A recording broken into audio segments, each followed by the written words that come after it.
3, 2, 1.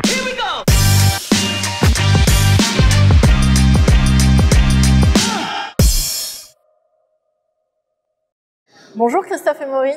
Bonjour Pauline. Vous êtes directeur développement chez Frankish France. Merci de nous accueillir sur votre stand ici sur le salon Cyclo à Toulouse. Alors pour commencer, est-ce que vous pouvez nous présenter votre entreprise et aussi vos engagements? Oui, tout à fait. Frankish, c'est une entreprise familiale. À l'origine, c'est une entreprise allemande. Nous sommes la filiale française, la première filiale française dans la gestion intégrée et le traitement des eaux pluviales. Nous sommes implantés dans l'Aube et nous sommes très engagés au niveau environnemental avec des valeurs fortes auprès de l'entreprise, notamment la labellisation RSE. Ça repose sur quoi cet engagement au sein de Frankish France? Alors l'engagement, il est assez important parce que ça prend en considération la réduction de nos émissions carbone.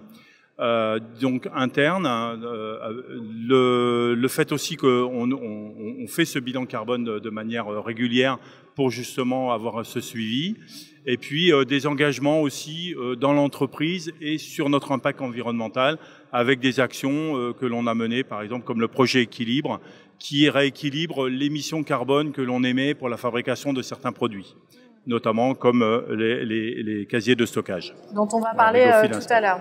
Il y a la question du RSE aussi, la RSE. Oui, le RSE, c'est effectivement un engagement très fort. On est la première entreprise du secteur à avoir obtenu ce label. Donc, on essaye de l'enseigner à tous les membres de l'entreprise, faire attention à la fois à nos propres émissions, à la qualité de vie que l'on a au niveau de l'entreprise. C'est important. Donc on voit qu'il y a une démarche environnementale globale ancrée chez vous, culturelle. On essaie.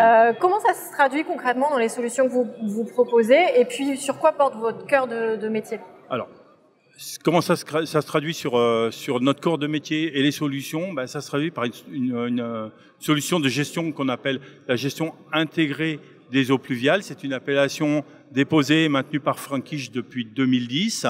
Donc pour nous, c'est notre vrai cœur de métier et c'est vraiment la problématique globale que l'on prend en compte: récolter, traiter les eaux pluviales, les stocker, les infiltrer, la rendre à la nature, ça c'est important. C'est les 4 étapes de cette gestion. Les 4 étapes importantes de notre cœur de métier. D'accord.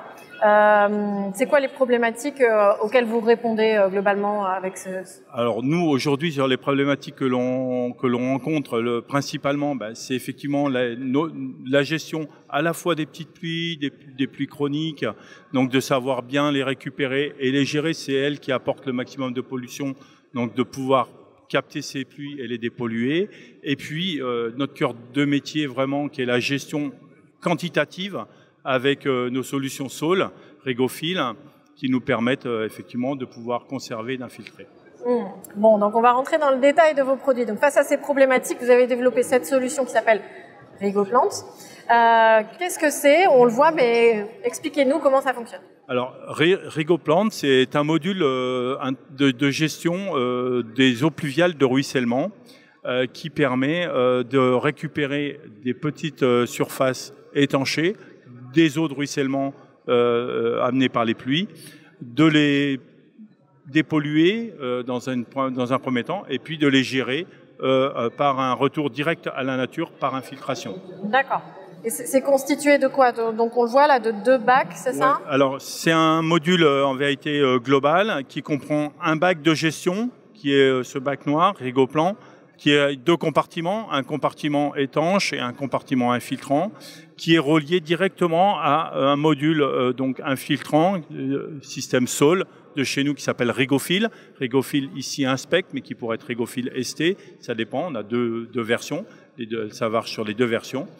Et ça permet d'avoir une gestion autonome sur 80% des pluies qui tombent sur le sol. Donc ce qu'on appelle les pluies chroniques, c'est 80% les pluies du quotidien. Exactement, les pluies du quotidien qui sont celles qui génèrent à chaque fois, qui lessivent les surfaces, récupèrent les polluants et qui, effectivement, après derrière, si on ne fait rien, repollue la nature. Voilà. De manière un peu schématique, ça se passe comment? La pluie tombe, alors on voit qu'il y a une d'une filtration. manière schématique, effectivement, on est sur des surfaces de voirie ou des surfaces de parking où la pluie tombe et l'eau, elle va donc ruisseler sur les surfaces. Donc, on va effectivement cibler des petites surfaces pour limiter ce ruissellement, récupérer un maximum de polluants de surface et les diriger vers un premier bac, ce bac étanche, où les eaux vont arriver à l'intérieur. Elles vont être absorbées par des plantes et un substrat. Donc, la pluie va venir nourrir le substrat et puis commencer à remplir le bac. D'accord ?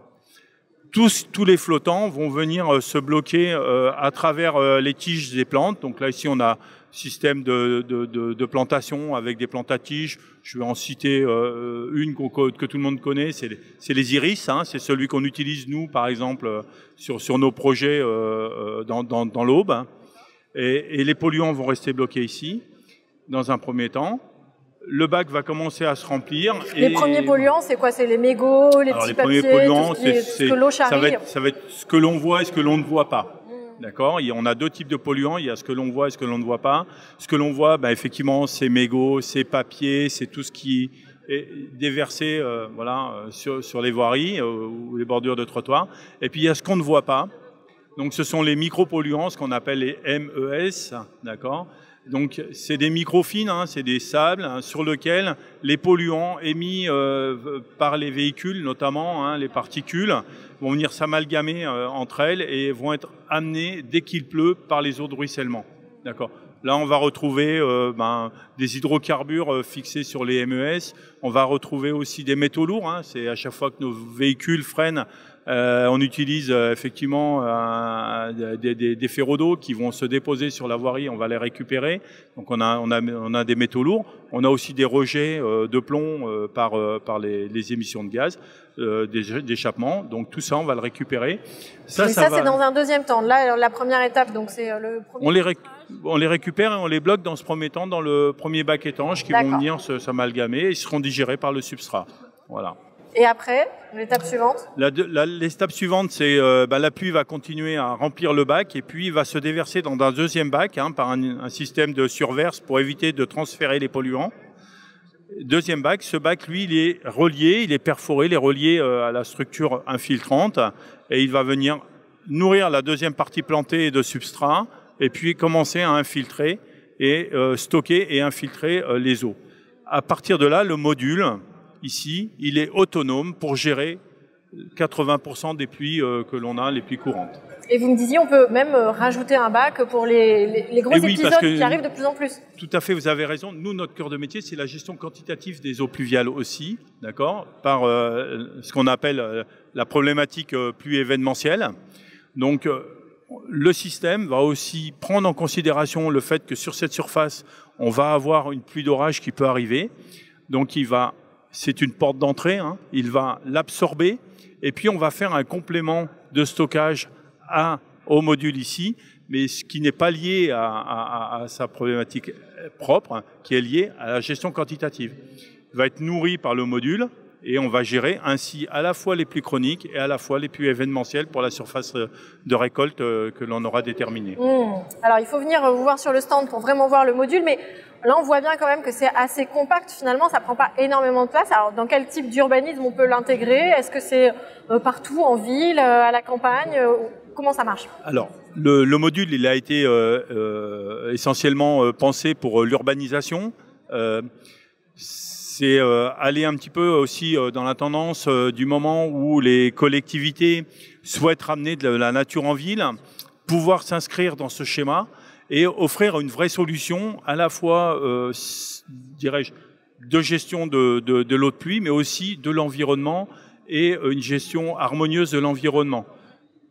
C'est la différence entre les noues creusées et les noues plates que l'on peut faire avec le système ici, puisque le stockage, on va le faire sous la partie cachée, et donc on pourra avoir des zones enherbées plus plates, qui en ville seront plus sécurisantes, parce qu'on va avoir un mélange de tout le spectre qu'il y a dans la ville, la voiture, le vélo, le cyclo, mais on aura aussi les piétons. Et tout ça, il faut qu'on arrive à harmoniser et qu'on soit effectivement sécurisé au niveau de cet environnement-là. Les nœuds plates, ça a cet avantage-là. Et vous me disiez, c'est un autre avantage qui est celui de l'entretien, je crois. L'autre avantage, effectivement, c'est qu'on va avoir des surfaces planes à entretenir. Et donc, si on a de l'enherbé, passer la tondeuse, ça va être très rapide. Voilà, et ça va permettre de réduire énormément les coûts.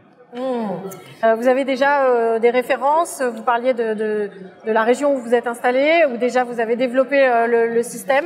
D'autres exemples à nous donner? Oui, on a effectivement des références, mais on a aussi on a commencé effectivement par des chantiers tests pour savoir si le concept il pouvait effectivement fonctionner.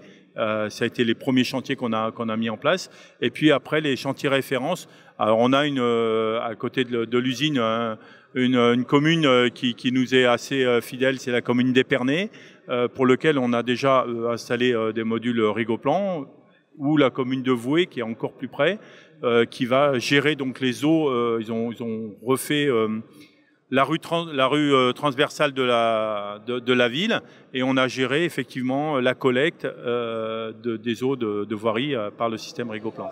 D'accord, donc voilà. ça se développe. Et on comprend bien qu'avec cette solution aussi, vous répondez aux enjeux qui sont très actuels, qui sont, vous l'avez dit tout à l'heure, la revégétalisation des villes, ou aussi les épisodes pluvieux qui sont de plus en plus forts et fréquents en fait. Exactement. Alors ramener de la fraîcheur en ville, ça aussi on y contribue. Pourquoi? Parce que les bacs, ils vont à la fois conserver une certaine teneur en eau. On a un mélange de substrat avec un pourcentage d'argile assez important pour justement pouvoir à la fois garder de l'humidité pour nourrir les plantes. On va avoir le phénomène d'évapotranspiration aussi qui va apparaître dès qu'il va commencer à faire beau. Les plantes, elles vont absorber aussi une partie de cette eau et la redonner. Donc la fraîcheur en ville va être redonnée par ici. On va l'embellir aussi parce qu'on met des plantes d'ornement, iris, on met du miscanthus. On pourra parler. C'est aussi un avantage paysager. Voilà, exactement. Et puis on pourra effectivement parler en fonction des régions, de plantes qui seront adaptées. Alors ça, on peut en parler si on a 2 minutes. C'est qu'effectivement, on n'a pas un type de plante qui va dans ce type de bac.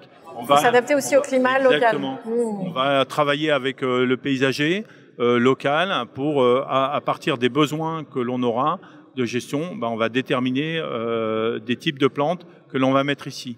Ce qui est sûr, c'est qu'on aura besoin de plantes à tiges vraiment dans le premier bac parce que on a besoin de conserver les polluants de surface et c'est eux qui les captent le mieux.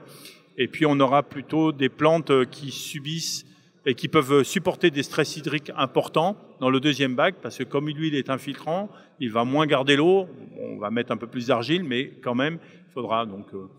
On cite le miscanthus, par exemple, qu'on utilise nous dans l'Aube, parce que c'est une plante qui s'y prête très bien, mais dans le deuxième bac, par exemple, on pourrait envisager par exemple, le pourtour méditerranéen, d'avoir de la lavande, par exemple, qui serait appropriée, par exemple, pour ça.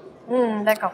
Et il y a un autre avantage aussi, vous me disiez, étant donné que c'est alors je le dis peut-être pas aussi bien que vous, mais un module indépendant, ça a l'avantage aussi de soulager les réseaux qui sont déjà mis à l'épreuve. Alors, on va plus parler de où est-ce qu'on implante, comment on implante le Rigoplan, quels sont ses marchés.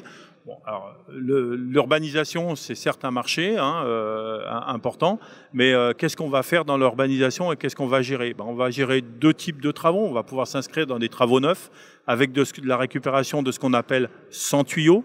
Donc, aucune canalisation, une gestion 100% des eaux de ruissellement et une gestion directement par infiltration.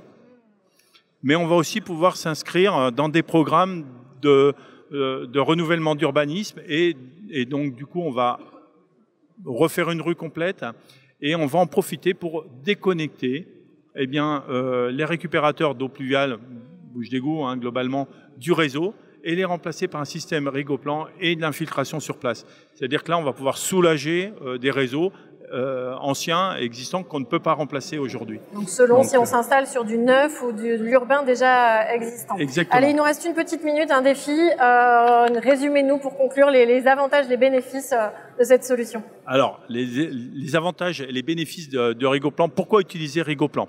Déjà, Rigoplan, c'est le premier module qui permet de récupérer 100% des eaux de ruissellement et leurs polluants et de pouvoir les gérer et les capter.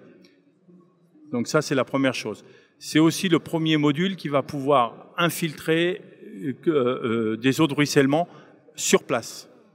Donc c'est une porte d'entrée à l'infiltration, le retour de l'eau au plus près de là où elle tombe. Ça, c'est important. Et ça. L'autre bénéfice, c'est effectivement de pouvoir s'inscrire dans différents programmes de travaux, neufs ou rénovation, et pouvoir soulager les réseaux. Ça, c'est aussi quelque chose d'important. Et puis le dernier, embellir les villes, ramener de la fraîcheur. C'est pas rien. C'est pas rien. C'est quand même assez important. Une combattre le préoccupation. CO2 parce que les plantes, c'est leur premier travail. Donc, on est assez content de pouvoir contribuer. Ça s'inscrit totalement dans notre démarche environnementale que nous avons au sein de l'entreprise. Une solution d'avenir et puis maligne aussi avec plein d'options possibles. Merci beaucoup Christophe et Maureen pour cette présentation sur ce salon Cyclo de Toulouse et à bientôt. À bientôt.